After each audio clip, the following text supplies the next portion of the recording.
some sketchy shit. Doo-dah, doo-dah, hope I get away with it. Oh, the doo-dah day.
Sorry about that, folks. I was unavoidably detained outside the room, but I'm here now. I'm Dan Hollifield. Welcome to Last Man Standing.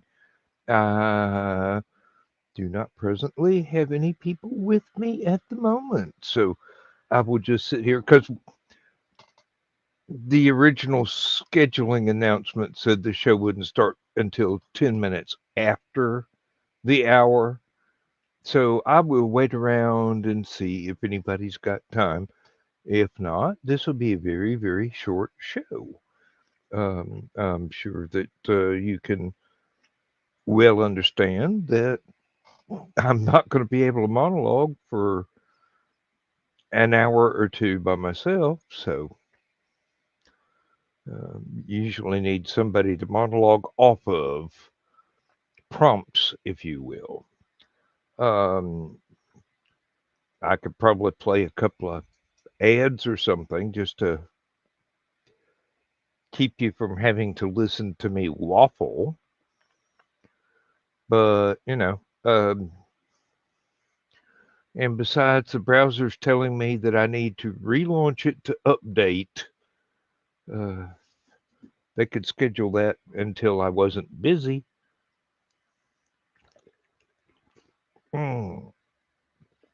But no, the notices come when they show up. Let me see. I'll do this just because it's more entertaining than me sitting here. Hello, I'm Dan Hollifield. I'm the senior editor and publisher of Aphelion Webzine, the world's oldest free creative writing e-zine since 1997. Since then, we have helped over 500 amateur writers learn what they needed to turn pro. www.aphelion-webzine.com and read not only what we've got going on right now, but 28 years worth of our archives of stories. Thank you very much.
Well, turns out we're in luck.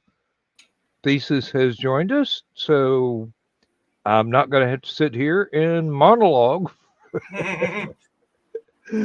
Oh, good to see you. Loved the show tonight. Thank you. That was a fun one. It was.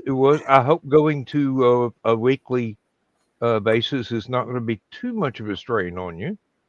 No, it's just coming up with things to talk about every week might be a little. But I do have one little plan for one show per month that I'm not going to get into yet because that's what's going to happen next week. So. Okay. Yeah. That's the nice thing about the format of Stupid O'Clock or Last Man Standing. You don't actually have to have a theme or topic to touch on. You just kind of interact. And that's far easier than doing all the research and coming up with, oh, I need to show this picture at this time and this picture at this time, and having everything lined up, having all your ducks in a row. I don't have any ducks, and if I did, I doubt seriously I could get them in a row. Oh. So, let's see. Aunt Donna is,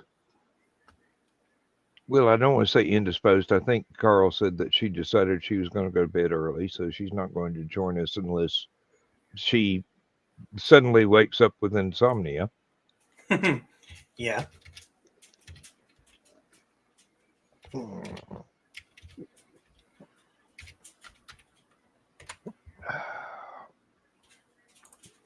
I wish that I had framed my question more succinctly that I asked in your show. Oh, the actual question I was asking was not obvious, but I love the answer you gave to the question in the way I had worded it. Yeah. I was thinking more of, like myself, I discovered that I had several talents that were worthy to pursue, and it took a while to decide which one was going to be the one that I should spend the most time on. Yeah. And it was such a close run thing that I'm going, well, I'll just have to divide my time amongst all of the pursuits that I have.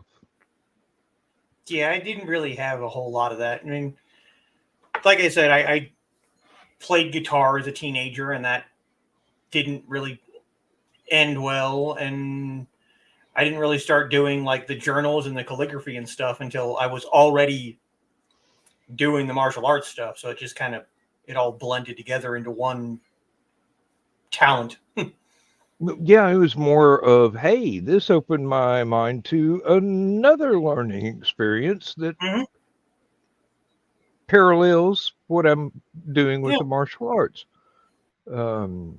And by that I mean what Thesis is doing with the martial arts, not me, because farming is not a martial art. I mean, there are ways that you can incorporate it. It's wax on, wax off. It's the same kind of thing. You're Yeah, really. And incorporating the martial art into what you're already doing. It's not a martial art in and of itself, but you can make it into one. that's why a lot of armies in Europe were very afraid of people with farm implements as weapons. Mm-hmm. That pitchfork going to go right through this plate armor. Pretty much. As long as somebody's really mad when they stab me with it, I don't stand a chance. Oh. No, I do like the comparing the histories of different regions of the world going through Oh yeah. the same sort of historical periods, maybe not at the same time, but I mean, let's face it, Chinese history goes very far back into the past, Mm-hmm. and U.S. history compared to the rest of the world, unless you're getting into what the Native Americans were doing before Europeans showed up here to ruin everything.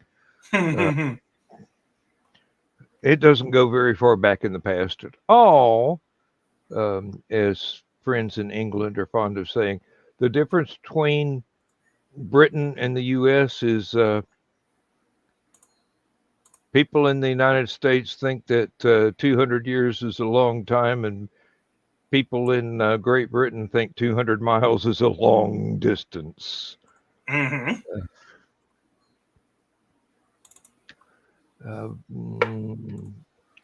Trying to remember how many miles it is to Hallowcon from where I live.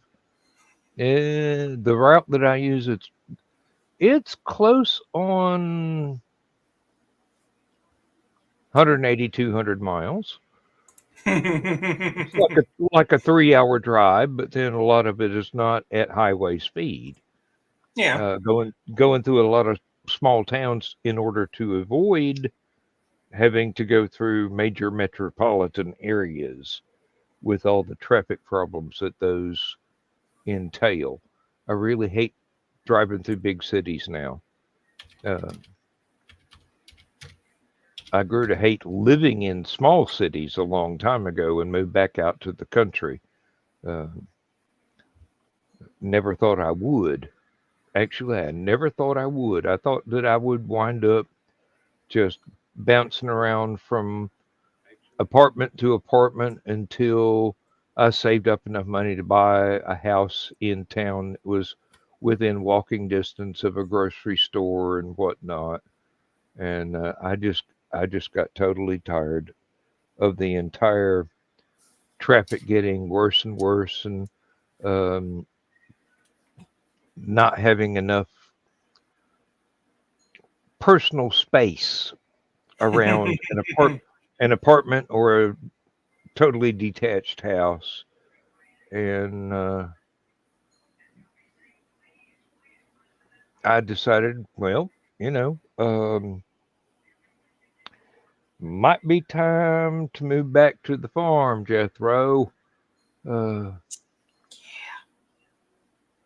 I like it out here. It's except during rush hour traffic or when an ambulance and a few police cars go by, it's really quiet. You can hear the wind blow. You can hear trains 7 miles away. You can hear the cattle in at the farm across the road. Um, you can hear the target practicing of neighbors within 15 miles away. Um, there's a couple of folks around here. They've got their own uh, target ranges set up. The ones that are most intelligent have them on the gas pipelines, which are regularly um, mowed, and there's no extreme brush, and there are no houses for miles, so you don't have to worry about stray ammunition hitting anything. Uh, hey, where I'm at, there's only one direction I could target practice back here, and I know for a fact there are no houses within 2 miles of my backyard. On either side, front yard, no, can't do it. Can't take a chance. Yeah. Back in that direction, I could, but we have pets and they get disturbed by loud noises. So I even gave up New Year's and 4th of July fireworks. Still have to suffer through everybody else around having New Year's and 4th of July fireworks, but them's the breaks. Can't complain. Most of the time, they don't make much noise.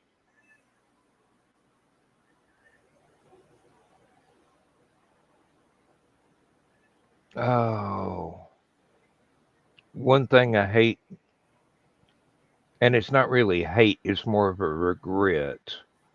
A lot of the old farmers in this area that I knew when I was a teenager, and Dad and I were helping people out because that's what you do. Yeah. Somebody baling hay or combining grain or something like that. Folks pitch in and help out. And most of them are gone, and their kids don't really want to run the farm anymore. They've decided instead of planting crops, they're just going to have cattle or chicken houses or McMansions sprouting up everywhere. Hey, McMansions are a good income if you've got no attachment to the actual property. If you have no emotional investment in it, as if this belonged to my family, I don't want anybody else on it building a house right next door, building 17 houses right next door. Yeah.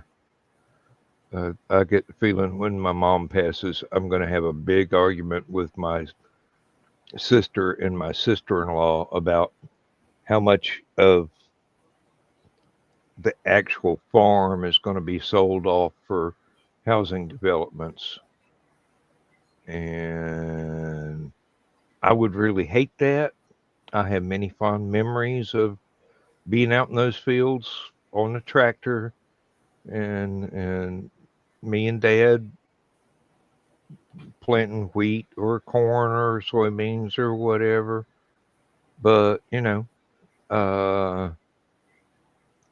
I can't use all of it.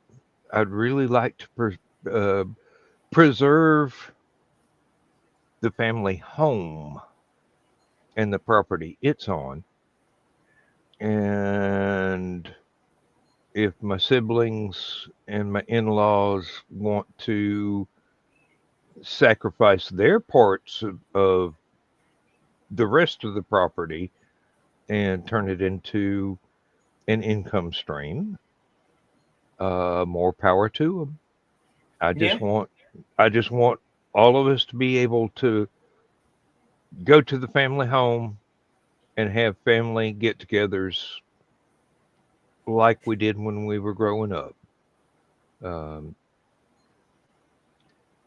Nowadays, holidays and birthdays and things tend to be, oh, let's go off to one of the restaurants someplace 20 miles away, Mm-hmm. and instead of, hey, let's go spend time at the farmhouse. It's a bit more than a farmhouse, but I'm we'll see. Yeah. Hopefully, that day is far in the future.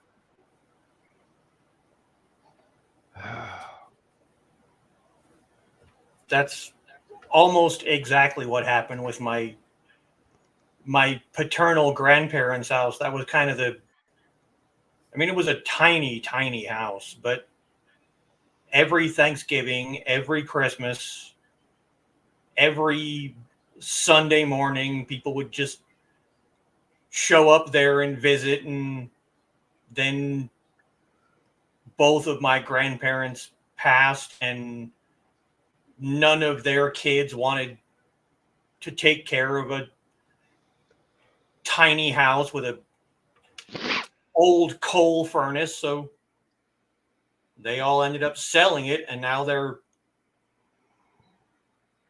basically throwing a fit because the guy who bought it built on it and put a fence up and did all this stuff. And they're like, well, he wasn't supposed to do that. It's like, you sold it to him. It's his house. Yeah, What do you expect? You just keep it the way it was? No, nah.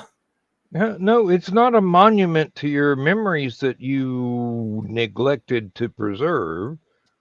I mean, It's at you first, sold it to somebody. That's it.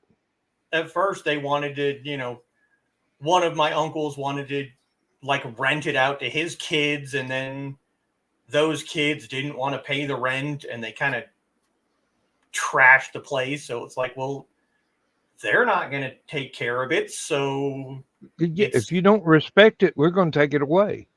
yeah. And it's like, okay, well, nobody else wants it. It's got to go. Just sell it off. Yeah. Mm.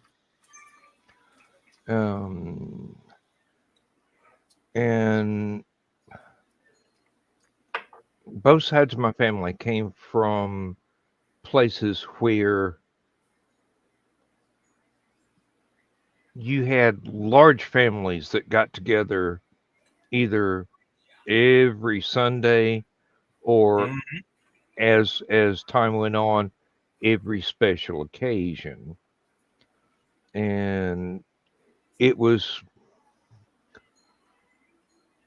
pretty much a Thanksgiving feast every week, you know. Mm-hmm.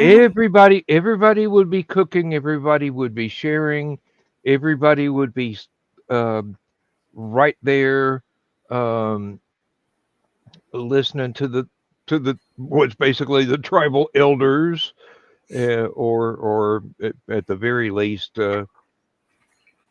Disney's Wonderful World of Color, uh,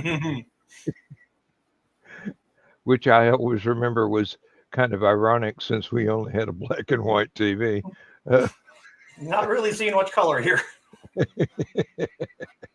Well, that's that's all right. Those things changed with time.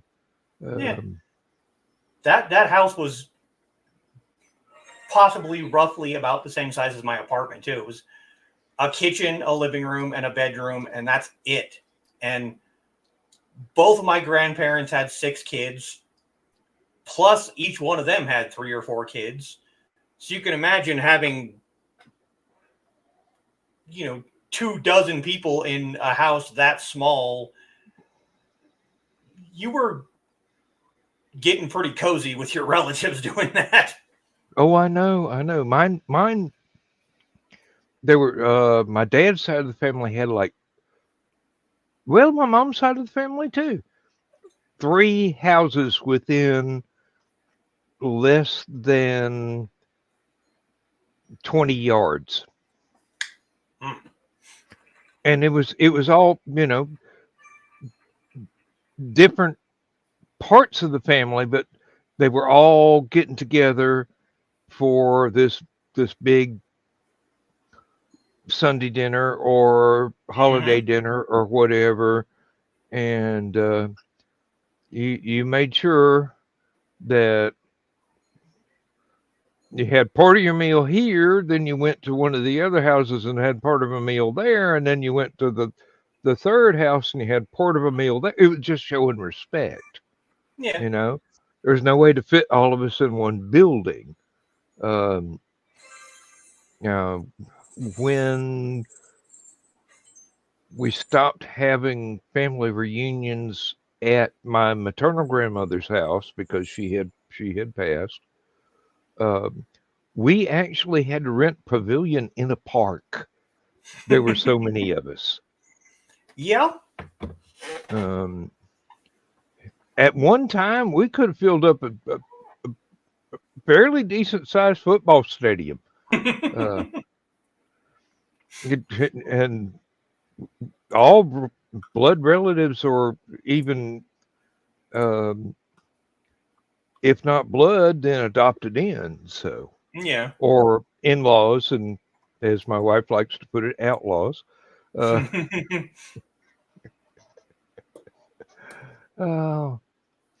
it was a big part of my life. The times have changed. I am the first to admit that. Yeah. The 50s and 60s, and well, everything before the 2000s really might as well have been a foreign country.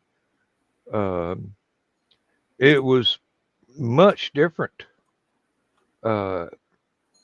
Attitudes were different, but there was progress made in social. What is the word I'm looking for? Social economics and civil rights, and there's probably like 6 dozen concepts trying to tie themselves up into a word that I'm searching for, but there is no such word. Yeah. Not in the languages that I speak. Any languages. I speak English in bad English. Oh. Oh. Oh, I like Carl's comment about listening to the old Dan audio story, and he goes, "Hey, wait! Sometimes I had to pause it and go back and try and figure out what he was saying, but the accent was accurate." I'm going, "Thank you. That's the language I grew up with. Yeah. One of them, anyway." It's amazing how many different American accents are very related to Irish. Yeah. Everything has drifted as time goes on, and I've been told that some of the really, really old-fashioned Appalachian accents are really close to, if not Old English, then Middle English. Yeah. And the vowel shifts and consonant shifts and things like that, they preserved everything as it was because it was very insular, and you didn't get out much.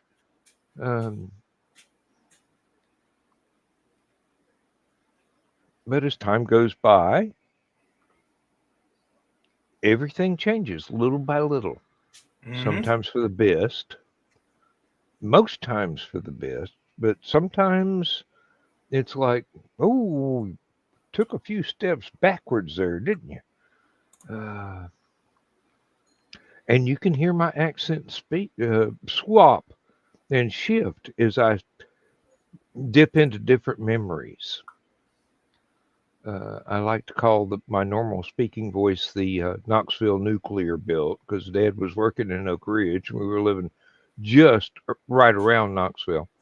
But my grandparents were, I mean, the Smoky Mountains were close enough to reach out and touch from Granny's kitchen window. You didn't even have to lean far; they were right there. And all those memories I've used as references in different stories or different characters or something like that. Just it makes the narrative and the characters more real. Is what I find. Yeah. Can put a lot of myself into things, and readers seem to like that. So I'm not going to stop. Yeah.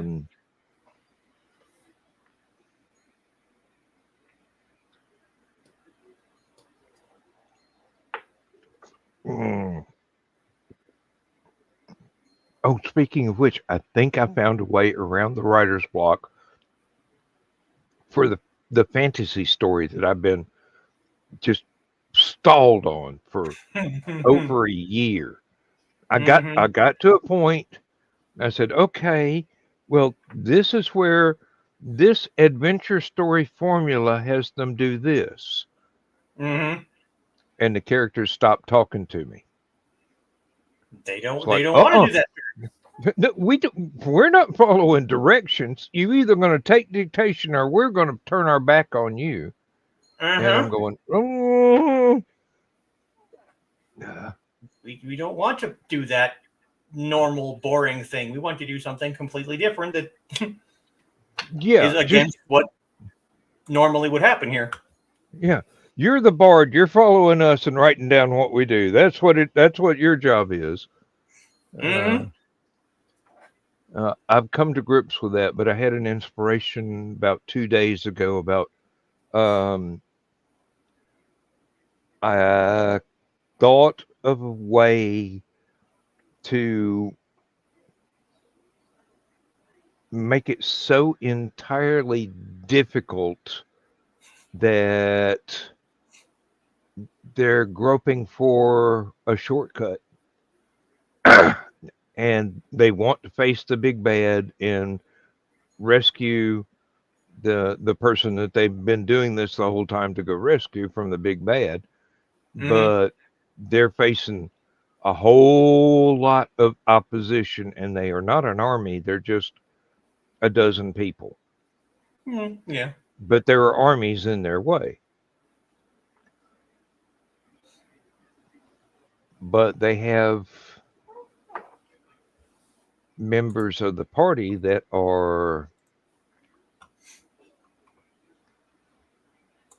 have been established earlier in the story as being supernaturally powerful.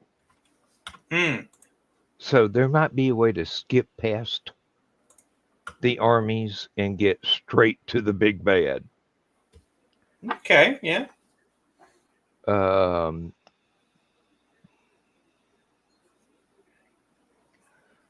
I want this finished. I want it to be good all the way through.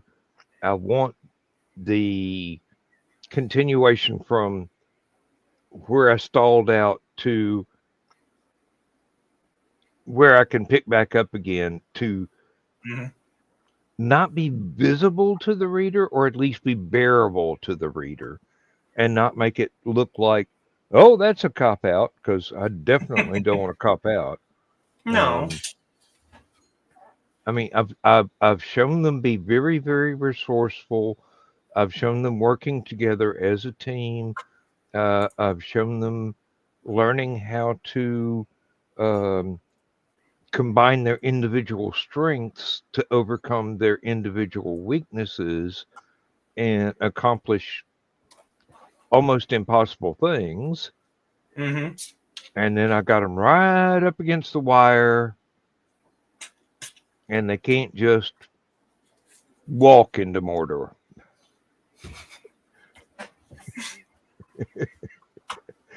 I know that. um, there's too many armies in the way. And what happens to those armies when the big bad loses control over them? It no Mm-hmm. longer can tell them what to do. Will they go back to normal? Will they start to pillage the countryside? Will they try Drown to each set other. up their own little kingdoms? I mean, Machiavelli has already taught me don't trust mercenaries. Um, they'll they'll they'll say screw the mission, pillage the countryside, and if you find a defensible position, set yourself up as a local overlord. Um, I think That's Sun Tzu had actually, a I think Sun Tzu had a different way of saying just about the same thing, but yeah, I've only read his Art of War once. I've read Machiavelli's lots of times. it's actually something I should have mentioned on my stream earlier today, but it wasn't actually like a training memory. It was just something you said that reminded me when we were doing buffering, and if you weren't a member of a house or a group, you could join as a mercenary. And there were 3 or 4 that just would randomly pop up in battles fighting for one house or another. And there was one guy that between games we would sit and visit with and got to know him, and he was a fairly decent guy. So one day we were having our big mock battle, and he was on the other team, the other side, and he came running with his sword held up, and I just went, I'll pay you triple what they're paying. And he, okay, turned around and started running back towards the other side. They're like, wait a minute. Yeah, Leroy Jenkins. Better offer, dude. I'm sorry. Yeah, well, that's the thing about mercenaries. Um, if they can steal something or get paid better by the other side, they're gonna change sides or go independent. Especially if you know that they're only in it for the money. They don't actually care about whatever reason there is to fight. They just want to get paid. They're just like, well, okay, better offer. Sorry, guys. That was the neat character trait of Han Solo when Star Wars was only one movie. I'm only in this for the money. Mm-hmm. I don't care about your side or their side or whatever. Just pay the man. I've got my own boat. I can get out of this. It might not be as comfortable, but this ain't the only game in town. And that goes a long way towards explaining several things of history, not only of Europe but the Middle East and the Far East. When you're depending on mercenaries, or when you have a ruler who can be swayed by tribute rather than a sworn goal, Mm-hmm. then it's amazing the power of the almighty dollar Mm-hmm. or whatever the currency may be. Um, I do believe the Mongol horde spared a few people in the Middle East because they just said, "Hey, we'll pay you." Uh, there's always the once you start paying the Dane Guild, you never can stop paying the Dane Guild to protect uh, people of Britain from the Vikings, and it's really weird. Vikings was more of a job description, Hmm. not a series of tribes, and a lot of Hmm. people don't really know that. They might know it, but they don't understand it or believe it. Well, I don't know which is closer. that information has really only been a fairly recent development. For most of my life, at least, it's been a people group. It's been a culture, and it's only within the last few years that people are like, no, that's a job description. That's just, you weren't a Viking, you went Viking-ing. Hmm. You went off to be a Viking. Yeah. And there's always that nerdy one that goes, "Hey, hey, hey! I'm going to loot the library. Y'all go for the city treasury." Uh, We need books as much as we need gold. yes. And save me a cute girl. I'm going to go get some scrolls. Sorry, dude, there ain't no cute girls left. Well, You get this one. that's all right. She looks like she can cook. There you go. Hey, there are different kinds of rewards. Oh yeah. Um, oh, um, Chinese pirate fleets. Why did that pop into my mind? That was almost an empire of itself. Oh yes. Absolutely. When whichever of the Pirates of the Caribbean movies that had Sao Feng in it, there were so many people, just illiterate morons, going, but there were no pirates in China, dude. There are pirates everywhere. There, there was one lady that led an entire fleet. Uh-huh.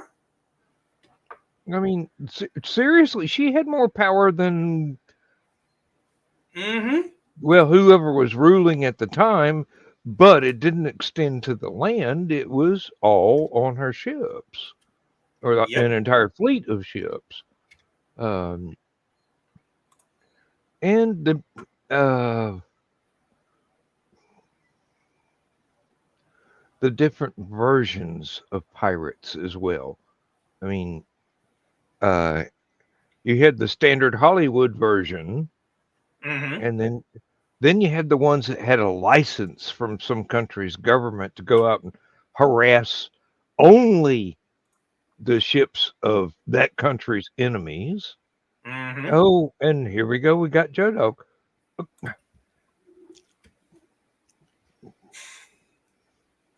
Right. And what do you know about pirates? They're in Pittsburgh. Uh, and as Yosemite Sam found out, Pirate, what? I said, "What do you know about pirates?" Oh, nothing. I was just gonna pop in here, and make a funny face at you, and leave. But you said, "What do I know about pirate?" And I'd already gone. So That's all right.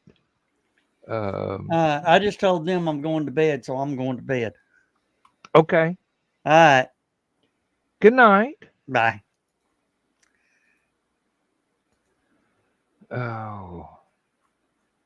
Yeah, and the privateers, those are the ones with the Mm-hmm. government paperwork. Yep. Um, then you had uh, uh, the ones in the Caribbean that invented barbecue. Hey, I'm not ungrateful. And that right there is what most people think of when they think of pirates. They're Yeah, the thinking Buccaneers. Yeah. Blackbeard and Calico Jack Rackham and the Caribbean pirates. And it's like, okay, that's true, but it wasn't a localized thing. Everywhere had pirates. Pirates are the reason for the invention of the United States Marine Corps. I can see that. Yeah.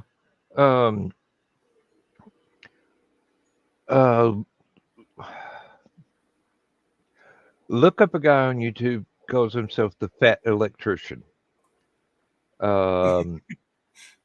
If you can put up with industrial language, then he is one of the most entertaining historians that I have ever watched a video by. But he's got one about the Barbary pirates and whatnot, and he goes through why this led to the founding of the Marine Corps. And it's a pretty awesome story that I am not qualified to retell because he does it so much better. But, basically, I believe it was Jefferson who said, "We're not paying tribute. We're getting tired of our boats being attacked. Don't touch our boats. Y'all go get them." And said y'all went and got them good. And that put it into Pirates of the Mediterranean and a lot of them on North Africa's west coast. Not going to pay tribute anymore.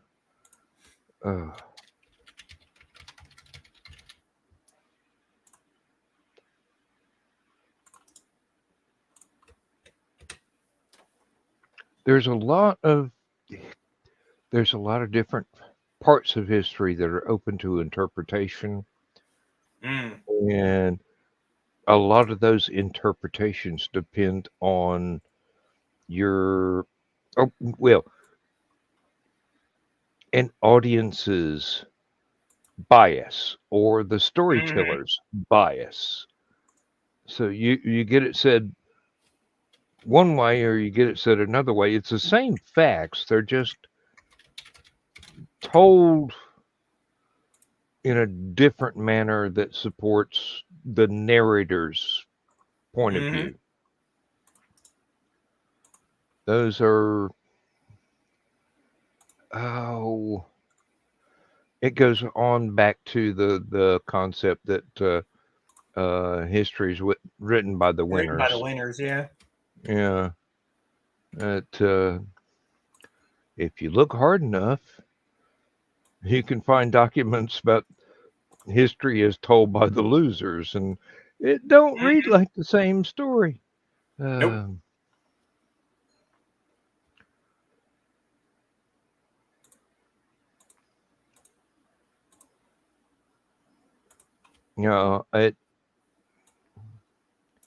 At my time of life, I'm identifying more and more with Terry Pratchett's Silver Horde, which are geriatric heroes. And they're going, hey, the best way not to get hurt in a fight is not to be standing where your enemy is trying to attack. That's pretty sound advice. Step aside. I mean, you just learn this stuff when you've got really old men in a profession that most men die young in. These might be some dangerous folks. beware the old warriors because they've been fighting for longer than you've been alive. Yes. If they're in a battle and they say, hey, don't stand there. Don't stand there. No. Move away. Um, They know what's coming. I know the boss said we do it right here, but wouldn't it be better if we climbed up on this cliff and threw some rocks down on them when they came through? It'd slow them down a little bit. Mm-hmm. It'd give our archers a little bit more time. There goes the dog again. Kimber, I'm not going to bed this early. Even if we signed off right this minute, I'd still be awake for another hour, maybe two. Oh yeah. If I go to bed too early, I'm awake way too early. Mm-hmm. It's not good to wake up before sunrise, drink 2 cups of coffee, and go, what am I going to do now? It's raining. I can't work. Can't go outside. I can't get out the power saws. I know I've got plenty of things I should be doing in the yard, but until the rain clears away, I can't do much of anything. I'm just basically on a enforced vacation until the weather clears up. I need to mow the backyard, but I can't do it in the rain. And by the time the rain stops, I'll need to mow the front yard again too. And there's lots of other things. We got fallen trees and whatnot that I need to get out with a chainsaw and cut up into manageable chunks and get them out of the way. I might be able to salvage my last dogwood tree. It had a dead pine tree fall on it, but doesn't seem to have killed it yet. So if I can get the dead pine tree off of it, I mean, it's useless as firewood, but get it. Maybe the dogwood will respawn. That would be wonderful. That would be a cool trick. Well, I mean, with a pine tree heavier than I can move, laying across it, some of it is still growing and growing very well. So it wasn't damaged as much as I thought. That much is obvious. Now, whether it will come back to anything like its former self, I do not know.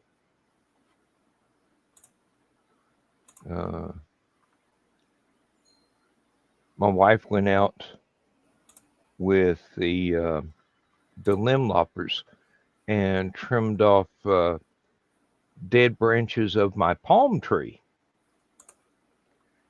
If you can imagine somebody in Georgia having a palm tree in their backyard. Maybe. Well, I planted it. It was not native. So far, it's not an invasive species, but I keep thinking I should go out there and harvest the seeds from where it bloomed earlier in the year and just start playing Johnny Appleseed along my property line and just where somebody else would put up fence posts, I'm going to plant palm trees. Hey, I'll never see the result. True. Or I might see little bitty ones doing pretty good, but it's like my mom telling me I shouldn't plant cedar trees because they take so long to grow. I'd never be able to enjoy them. And I'm going, Mom, have you seen my front yard? I mean, it's only been 30 years. Them things got big. And we had to cut one down because I couldn't mow the front yard because one of them had got branches out too close to the front porch. I couldn't get in between the porch and the tree branches. Well, now it's a bird feeder on a cedar post. Hey, I can't help it. I like oak trees. I like cedar trees. And there are several other varieties of trees I do not like at all. I think pine trees make wonderful lumber, but doesn't mean I like them, or at least not growing up wild on my property. If I had a lumber mill, maybe I'd find a portion of the family farm and plant some fast growing pine trees and wind up with lots of stuff I could build things out of. You can buy 1 to 2 person operated sawmills, basically. And if you've got something like a tractor, you can put some pretty big trees on there and square them off up and down the trunk, and then plane them into individual boards, whatever size you need. It's possible. They cost about the same size as a tractor, or same amount as a tractor, but these things are not unreasonable.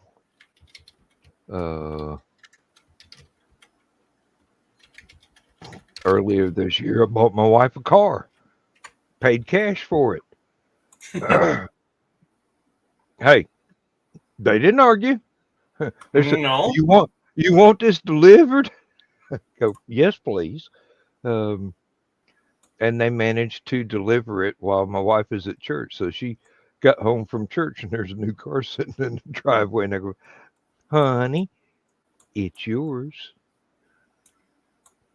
She liked that. Yeah.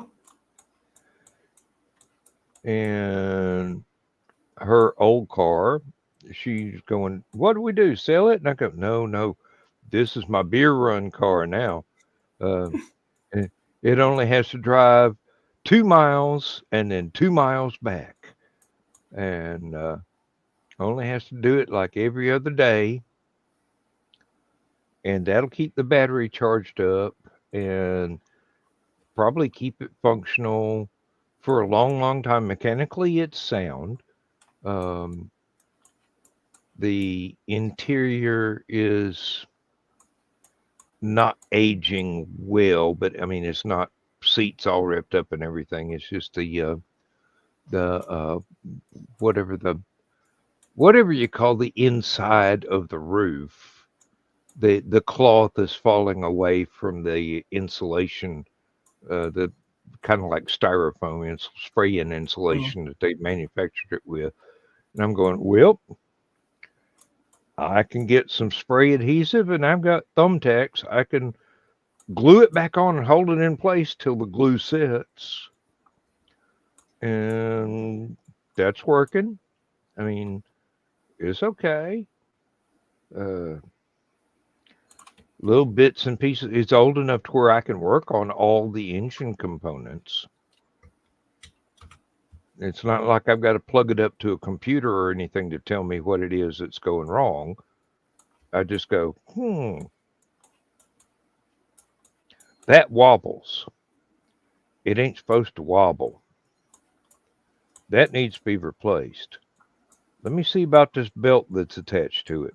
No, that ain't worn out. That's good for a little while longer, but I probably need to write down a number on it and have one to spare when that one does go bad. It's not like my van, which is damn near impossible for me to do anything on. I grew up working on old cars and working on the farm tractors and stuff like that. I'm used to being able to tell within reason simple fixes for things and have the ability to go, okay, that's 6 bolts and 3 wires and a fan belt. I can do that. I can't even get my hands into the engine compartment of the van. It's one of those sideways engines. Plus, it's front wheel drive. So it's a whole lot more complicated and less room to work in than anything that I'd ever experienced before. I kind of MacGyvered a way to do things, but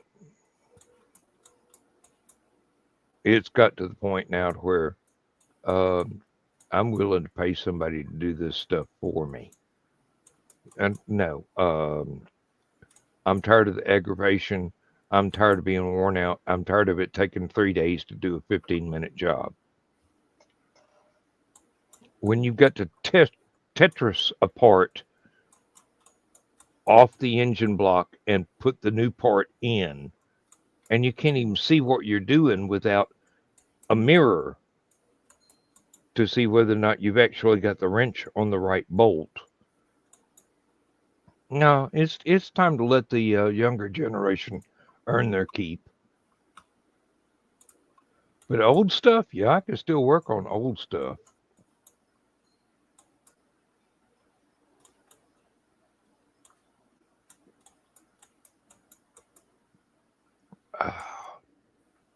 There was somebody that had a 1940s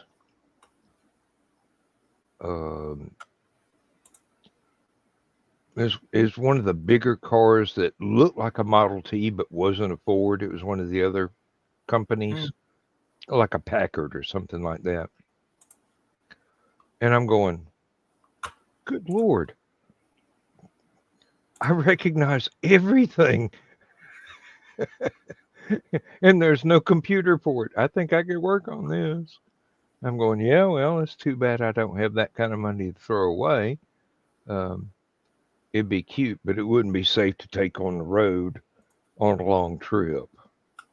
Not going to be doing 70 miles an hour up a highway on that.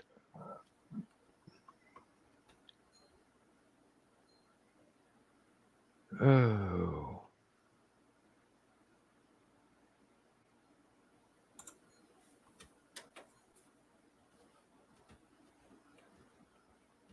Then again,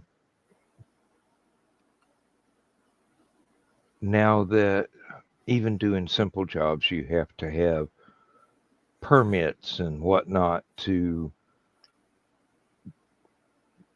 dispose of the oil from changing the oil. I'm going, I'm going to a shop and letting them do it. All I got to do is stand there and watch, make sure they tighten everything back up right, and put the right amount and brand of oil in it. And, you know, it's about the same cost as a meal for 2 people at a medium fancy restaurant, not something extravagant. I mean, if it costs less than 2 cases of beer and I don't have to get tired or dirty doing it, I believe it's time I let somebody else do it. Yeah.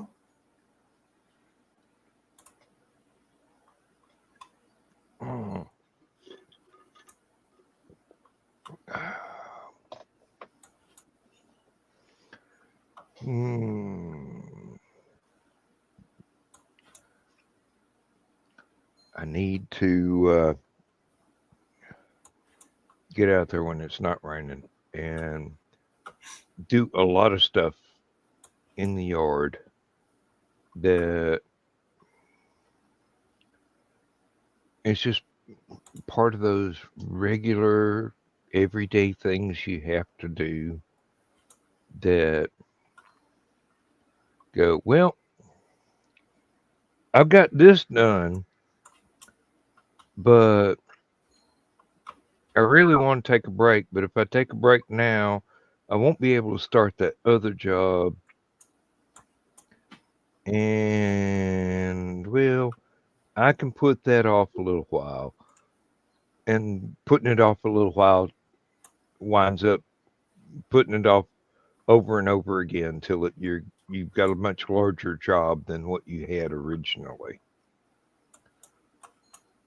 But then it's going to be one of those things where it won't take long once you actually start. Mm-hmm. It just looks daunting.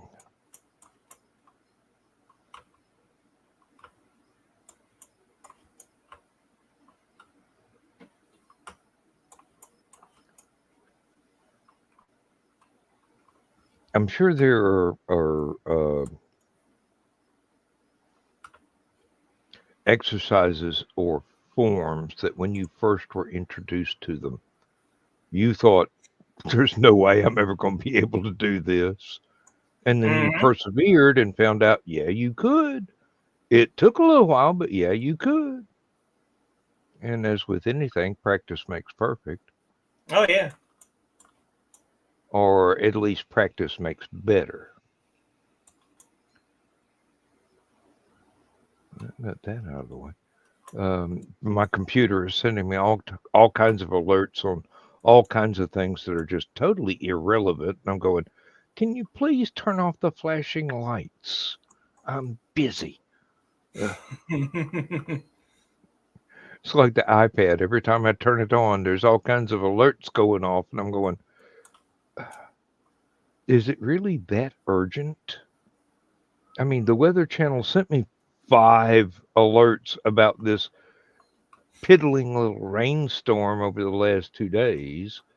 Do I really need another 15 to tell me the hurricane ain't coming anywhere near where I live, but I might get a little rain? Not really, but it shows up. Or some software company that upgrades their software every other day goes, oh, you need the latest update, otherwise it might not work anymore. One didn't use it that much to start with. Okay, how long is this going to take? Usually a while.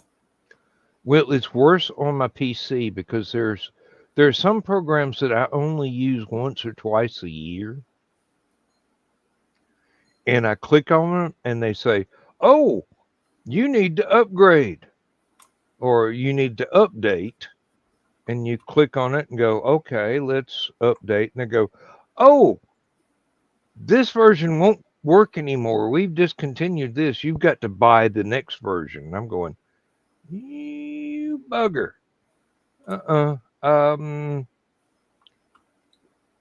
I liked the old version and it did what I needed to do, even though I didn't need it to do anything very often.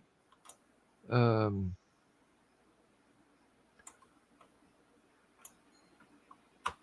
you decide, well, let's just uninstall this because obviously I don't need it badly enough to where I need to pay for it every time I use it. Unlike some other programs where it's vital. I have to have the pay version because you said I had to have the pay version now because what I have been using on a discount or for free before will not work again. It won't even open the files. So I'm going, well, you got me on that one. All right, here you go. I do need that. I do need that program. I could find a free version and a workaround, but it's not going to be as easy or comfortable or familiar is what I got used to on the discount version. And the only reason I got a discount is because the company I was working for was using it. And that particular software company decided they would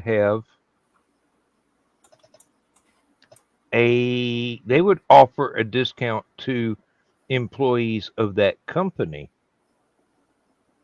that wanted to have home versions of that same software. I've been waiting on that battery to run dry so I could recharge it all day.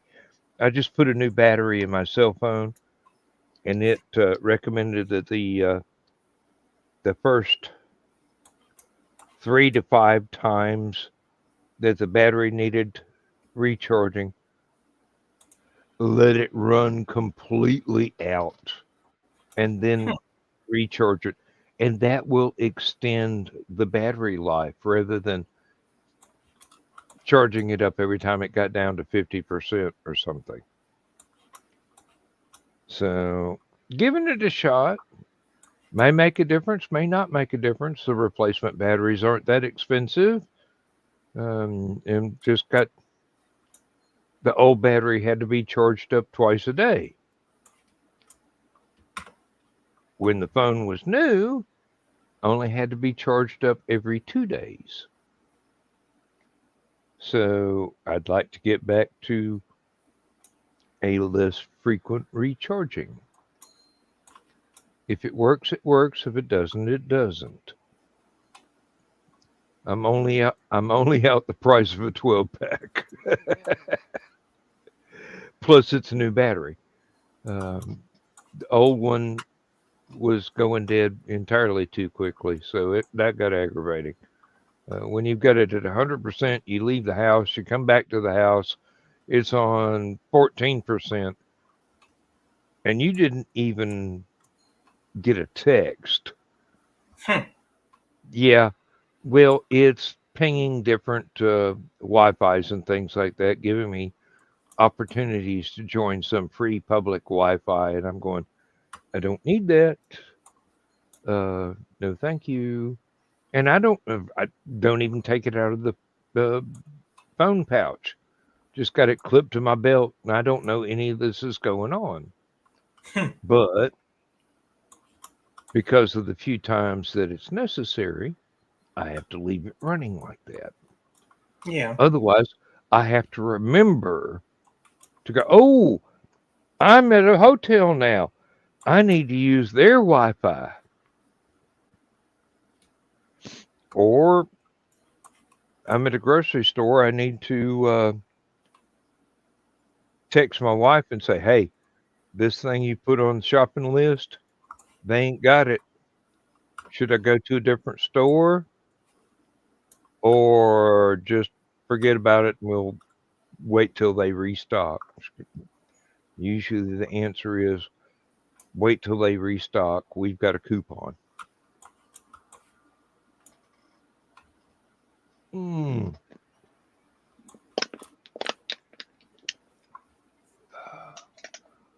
we've actually hit more than an hour. Yep.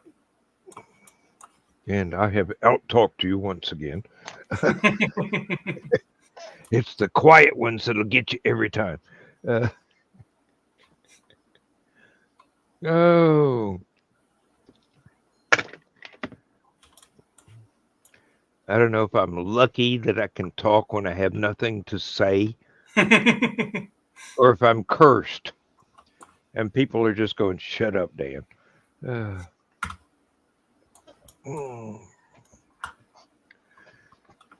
I do know that I've got to pay more attention to in the green room when somebody else starts a sentence the same time as I do. Yeah. Be polite and let them go ahead because they may not say anything else for 15, 20 minutes. And everybody's got something equally valid to say. So, shut up, Dan.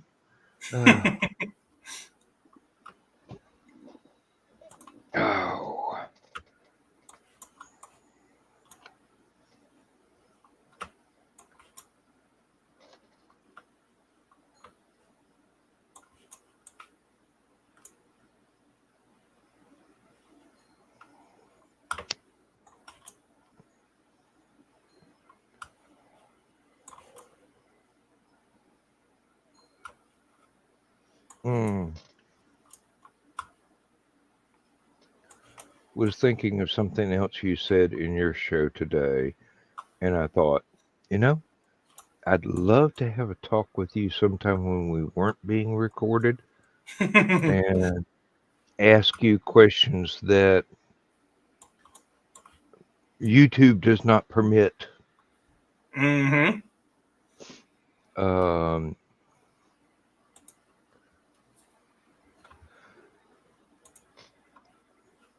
I think you probably remember, will, or can deduce the subject matter, and I'm going, oh, there's a big difference between Hollywood and reality. Mm-hmm. So yeah, and practically none of that glorified shit works. It's just there are skills involved, but they are mostly rehearse this until you can do it on cue, Mm-hmm. which to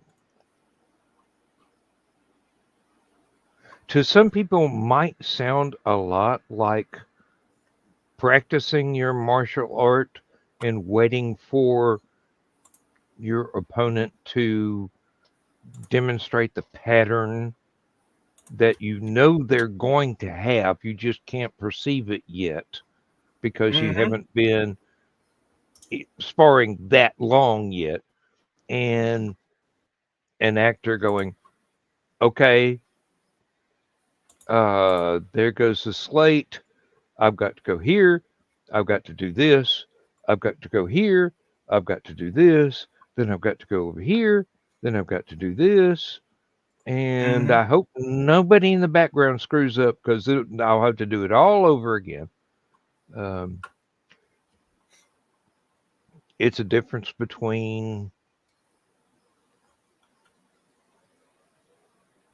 ballet and a martial art. Yeah. In a ballet, everything is scripted. True. In a movie, everything is scripted. And some of the stuff, disappointingly, winds up being special effects.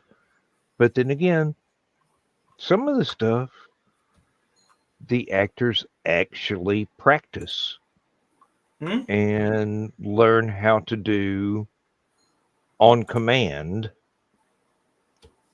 a certain series of moves in a certain sequence and repeat it however many times it takes for the director to get a good take. There's a reason that, like, when Jackie Chan is filming his fight scenes, he wants to bring in his stunt team for the actual fight itself. Because he knows, okay, these people I trust not to actually hit me in the face if they're not supposed to. Mm-hmm. If you watch the bloopers at the end of some of his movies, not all of them are funny. You'll see times when people will screw up the choreography and almost get kicked or punched or worse. Yeah. And that's the thing when you're working at that sort of skill level, and you're having to depend on choreography, accidents can happen way too easily. Uh-huh.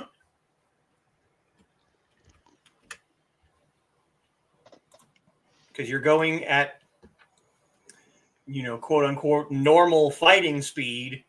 You have to have 100% faith that the other person is going to do what they're supposed to do when they're supposed to do it.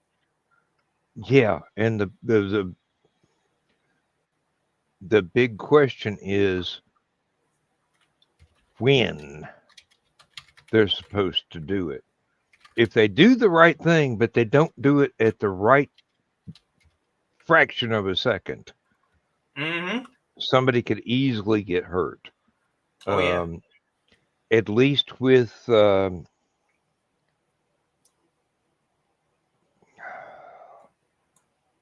of the other movies that don't rely on martial arts, um, almost all that stuff is special effects, even if the actor has actually practiced enough to be proficient with a real weapon of that kind, Mm. but it's not a real weapon of that kind.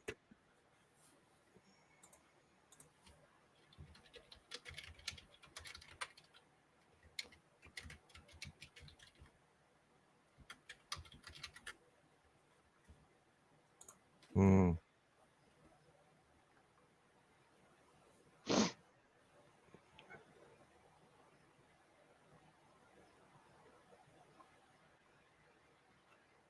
I'm remembering steampunk events that I went to, and they're going, "Hey, let's have a photo op here where we fake having a sword fight just for still photos, not movie, but just still Mm-hmm. photos. Everybody pick a pose, stand in it. I'll let you know when it's time to go to the next pose." And that's even more grueling to Mm-hmm. just stand there than it is to actually have a, for want of a better word, a sparring match. Mm-hmm. Uh, if you were in a match with somebody and you both had to stand there and wait for a photographer to walk around and find the perfect angle for the shot, and you had to hold that pose as if you were a statue, you're going to get Mm-hmm. more tired than you would if you're actually going through a real And sparring. faster, too. This little training sword weighs less than a pound. Yeah. Easily. But if I have to hold it straight out and not move, it doesn't take very long before it starts to drop. Moving on its own. Yeah. Mm-hmm. Yeah, fatigue poisons build up uh, faster from trying to keep your muscles from moving than Mm-hmm. they do while your muscles are moving in a purposeful manner. Um, Damn, I sound like I actually know what I'm talking about. Oh, maybe that's why some of the stories are so well received. I may know nothing about what it is I'm writing, but I make it sound like I do.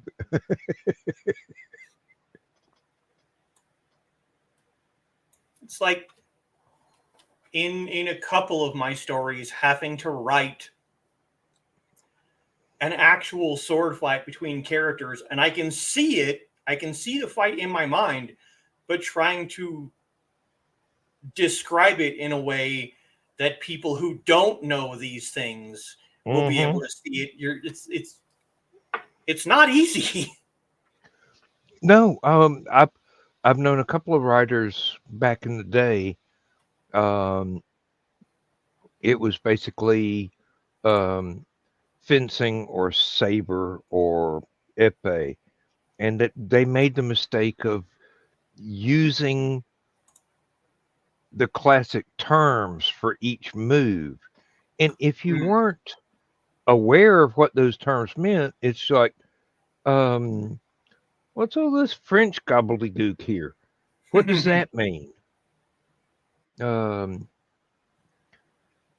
If you can describe movements in a way where the reader can go, oh, his arm went that way and his legs were this way, and then he jumped, even though it's not technically a jump, it's a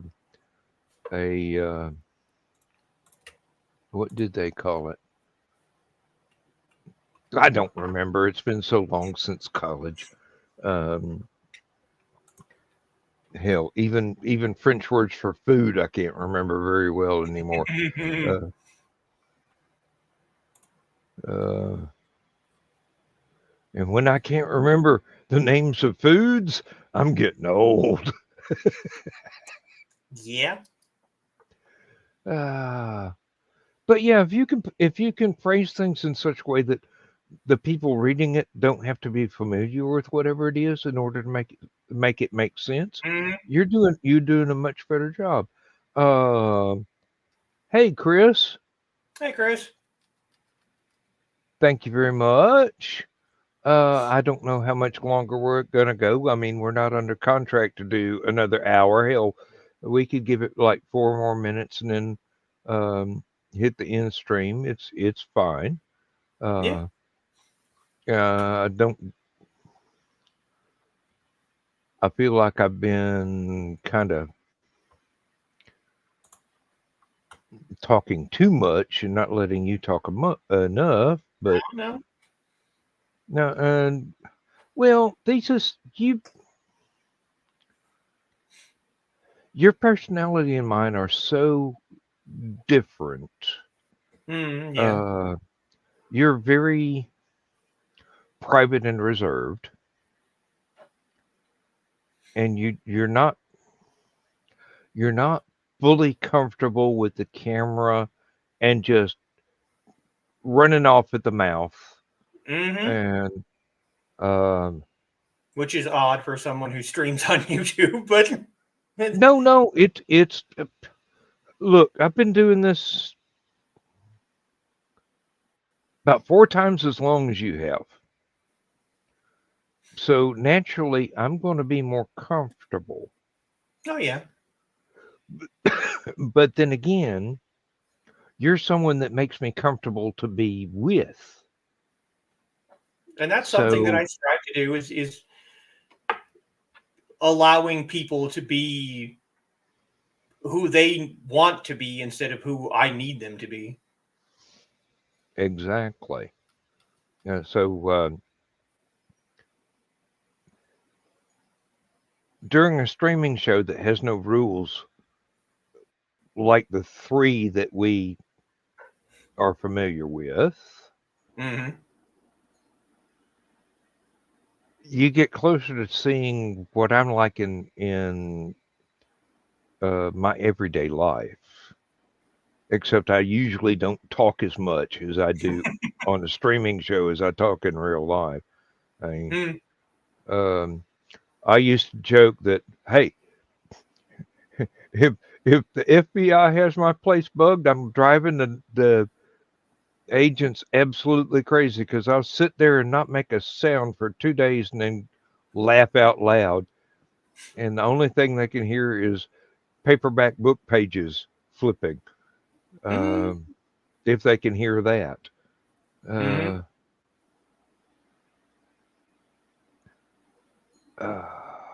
I am quiet and reserved, as hard to believe as that may be. But I'm no longer as shy as I used to be. And that shows up on things like this. I'm far more comfortable in my own skin, and I'm far more comfortable being around other people than I ever was before in my life. Part of that is the factory, part of that is streaming, part of that is going to conventions and meeting people who are way different than me, but we have something in common. Yeah. And conversations usually run around whatever that common element is. Yeah. I didn't There think I is. would ever actually, write something that people would actually want to read. And now I've written 2 things that people are wanting continuations of, and one that might actually be, to the point that I could make it an actual book, which I never thought would be possible. It is possible. It is absolutely, totally possible.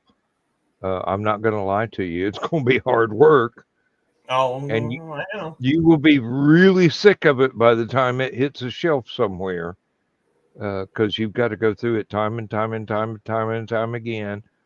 Uh, Editing is a thing, Mm-hmm. uh, and that's when I've always been grateful when I have had an editor to work with, because they see things that I can't see because I know what I meant to say. Mm-hmm. But when I write something that doesn't exactly say what I meant to say, I can't see it. Mm-hmm. Because it's a complete thought in your mind, but someone else reading it's going to go, well, wait a minute, but that's not. That's shorthand. Uh, Yeah, you didn't say that. Well, I meant to. Well, I thought it. meant to, meant to doesn't get anywhere with the readers. Mm-hmm. And you've got to have somebody tell you, hey, um, you kind of skipped a paragraph ahead in this page. Um, there's I think you left some stuff out. Can you go back and fill that in a little bit? And you know, And you that's go back that's the biggest and problem with this particular project. We'll say is it's the first time that I've ever come across in where your main character is not the main character. They are an outside observer. They're watching the things that are happening instead of actively participating in them. So it's difficult to try and write that in a way that other people will be able to understand what's going on. yeah, that's a case where what you are thinking of as your main character is actually your narrator. Mm-hmm, mm-hmm. And your main character is someone your narrator is watching. Mm-hmm. Uh, once you shift that gear, and you can keep on using your narrator in that narrator's voice, and everything will be just fine and dandy. And then you realize that this character that the narrator is watching is actually the hero or anti-hero or Mm-hmm. whatever. Um, it gets a little easier. And there are tips and tricks and things that you can pick up along the way. Yeah. Um, I I tend to write my best stories in a format that there are plenty of people do not enjoy reading, because it is the narrator is the main character. Yeah, and that's true for a lot of stories. Well, a lot of people don't.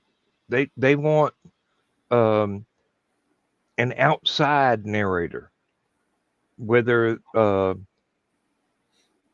omniscient or a side character in the story that is the one telling it as it's happening to the main character.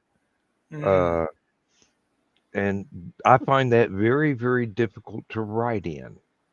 I've done it a few times, but I don't know how well I have succeeded. And I never will know, because to tell the truth, those are not my most popular stories. The most popular stories are the one where I did this and I did that, and then I did this other thing. Mhm. Instead of, hey, uh, I was walking around with Joe and I watched him do this, and then I watched him do that, and then Mary came along and she and Joe got busy, but I didn't watch that. Yeah, my very first story that I submitted to you, Darker Angels, is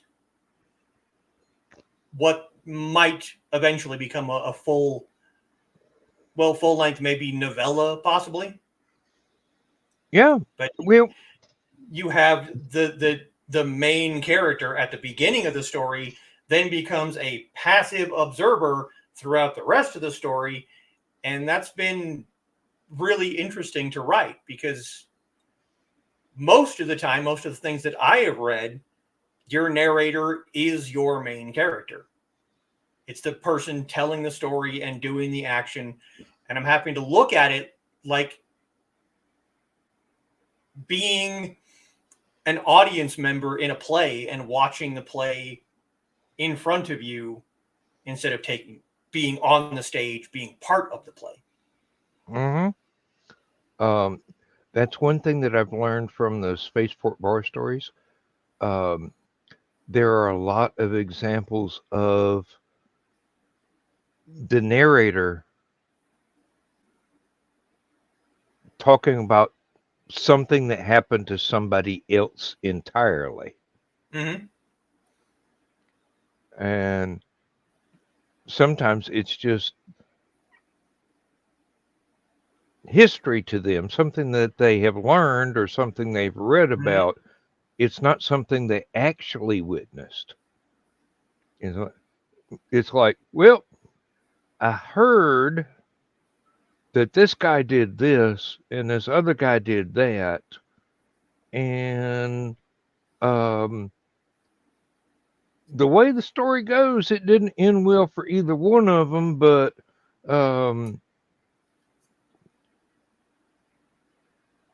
just depends on who's writing the story.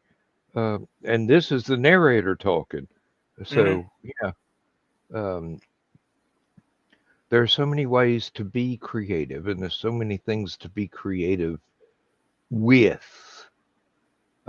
So many different skills. Um, And and that was some kind of of why I wrote it that way, is because I had never seen a story like that in literature where your narrator is not the main character. They are entirely passive for most of the story. So it's like, I haven't seen this written, so let's go ahead and write it. I mean, why not? I'm sure there's some term in English literature to Oh, I'm sure there is define too, but that, but yeah. I never paid any attention to that stuff. Plus, Um, it's been difficult to write because I have a hard time writing asshole characters, and your main character is kind of an asshole. So I have mm, to keep stopping myself from redeeming him at some point in the story and having him do something, nice. And I have to go back and go, no, no, no, no, that's not what you're writing right now. yeah, You have to that's not be an actually what he asshole. did. That's what the formula says. That's not what he actually did. Um, yeah, Plus, I've had to and move on to something else because I damn near killed the main character. not so innocent bystander observer. I don't think that's the English lit term, but then I don't know what the Oh, correct term would be.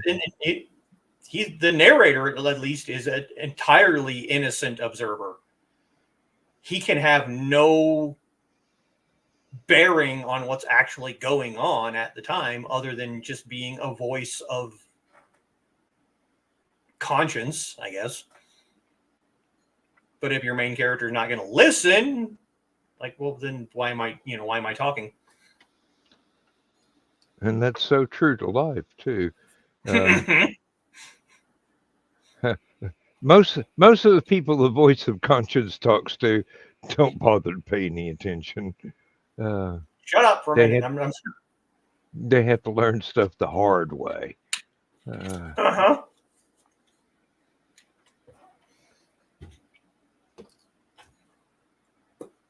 Oh. Right now, the main character is kind of laid up in a hospital bed, hooked up to IVs with a fair bit of damage to his person. Oh, okay, Chris. Okay. Good night, Chris. Fading fast. Have a great night. Much to do tomorrow. Yes, don't we all? Especially if there's no rain tomorrow. I got a lot of catching up to do. One of the things I will have to do if it's not raining tomorrow, I got to go back out to the front hedgerow and see whether or not those yellow jackets died from the last time I sprayed them with bug spray. If that nest is still there, I can't let my wife go out there and help me trim the front hedgerow because she is allergic, and I do not want to be calling an ambulance. Ambulance rides are not fun. That's just, personal experience talking. Yeah, and I need to get with my sister and find out where I can buy EpiPens just in case. Because that might make all the difference. Oh yeah. In the world, and I need to be prepared. I need to have a good first aid kit. Not only because I hurt myself a lot, but because I don't want anything to happen to her. So she is the love of my life. So I'm kind of responsible for her welfare and well-being. It's not the way she looks at it, but it's the way I look at it. She's a strong and independent woman, and I have a duty to make sure her life is as easy as I can make it be.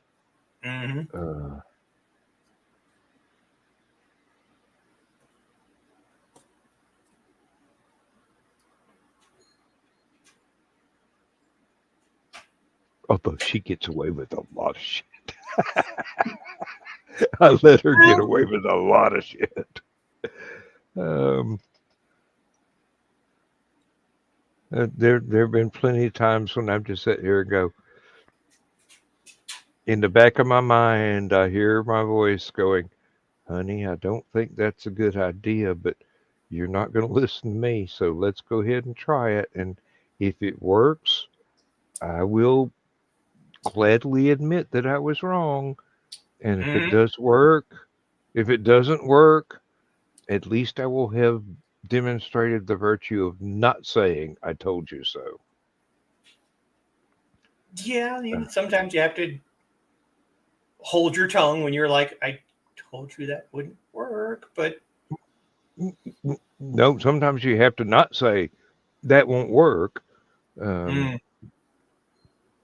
Because they're bound and determined to do this thing or that thing or whatever thing that you go, I'm not sure about that, but we'll try it just to see. So you got to be able to step back into yourself and go,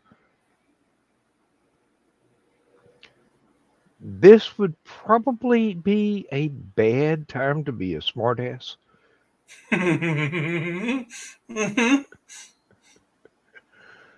which goes against my grain, as you may well know. But it's far easier to say, "I'm sorry."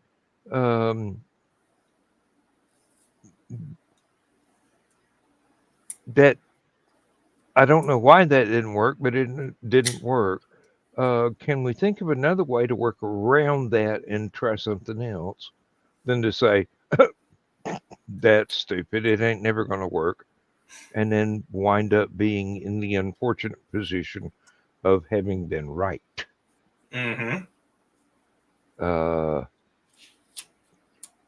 It's better to keep your skepticism to yourself than to make things much worse by being a know-it-all. I'm lucky my wife never watches the show. Probably. No, really. I mean, I love her with all my heart, but she is hard-headed and stubborn, and I wouldn't have her any other way. It's kept her in decent health and successful with almost everything she's wanted to do, and it's very seldom that she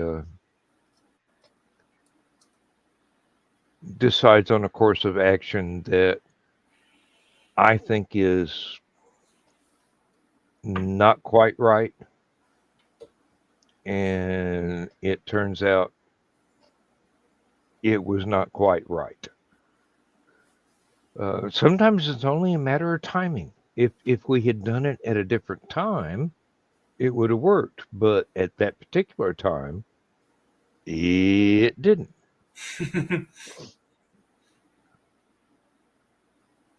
I'm beginning to get her to realize that I think of complicated things that we need to do as a series of small steps that have to be in a particular sequence in order to make them coalesce into what we actually want. And if you take shortcuts, most of the time you wind up having to do the whole thing all over again.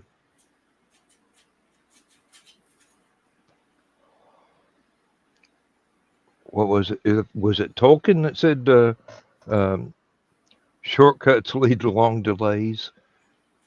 I'm not sure if that was something from The Hobbit or something from Lord of the Rings, or if it was another author entirely. I'm not that much of a scholar anymore. I mean, I do read Hobbit and Lord of the Rings at least once every year. But then there are other books that I read at least once every year. Just because they're favorites of mine.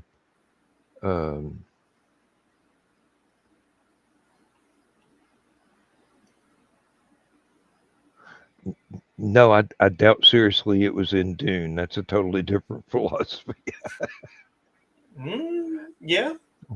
Huh. I need to get through this rock wall in order to have a fight with the Emperor. I think I'll use a nuclear bomb.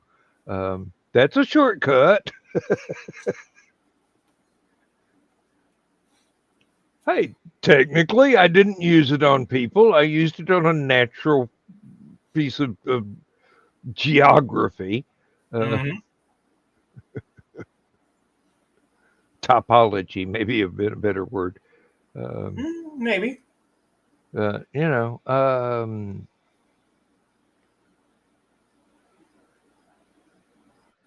Thing is, I've read so many books, and some of them so many times.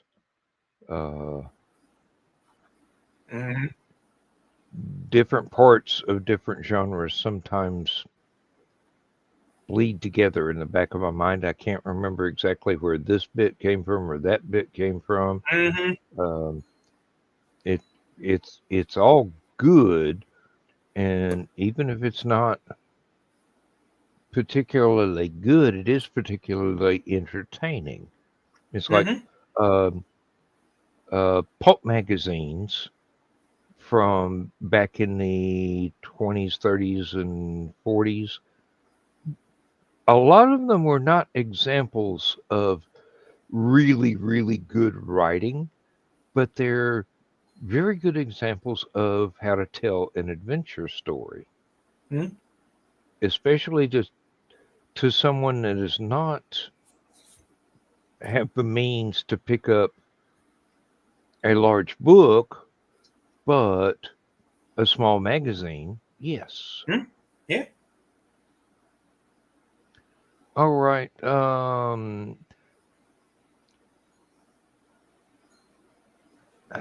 We get 10 minutes, and I've been talking too much. Let's just go ahead and close Yeah. it out here, and you can go and snuggle Foxy, and Help her feel better. yes, I hope she does feel better. So do I. Well, it'd be easier on both of you, but it's not like either of you can do anything about one of you being sick. Nope, That's not just really. that's the luck of the draw. All right. Well, thank you for coming in. Thank you for Of course. interrupting me from time to time during my endless monologue. And one of these days, I'll just sit here and be listening to you go on and on and on and on and on. And you'll be really happy that you do. And I'll be really happy that you did. That means that you finally got comfortable with the camera and streaming and everything else. And shyness will be one step further back into your past. I'm working on it. Y'all have a good night. All the viewers we may or may not have, and at this point in this particular streamcast, I don't ever know how many people have watched something until I look up the stats, and I usually don't do that until it's almost time for the next one. It's not about ego. It's not about monetization. It's just having fun with friends. That's my entire outlook on it. So, good night, and take care. Good night.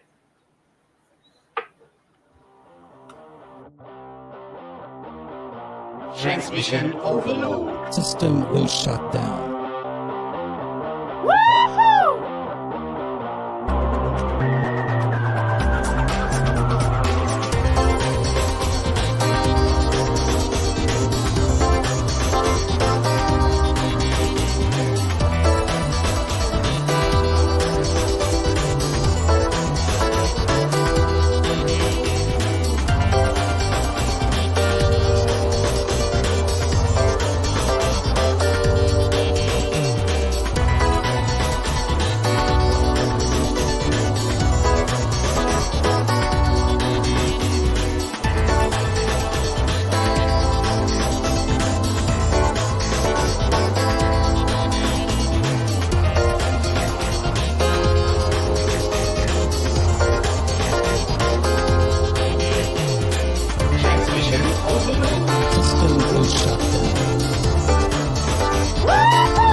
Television overload. System will shut down. System will shut down. System will shut down.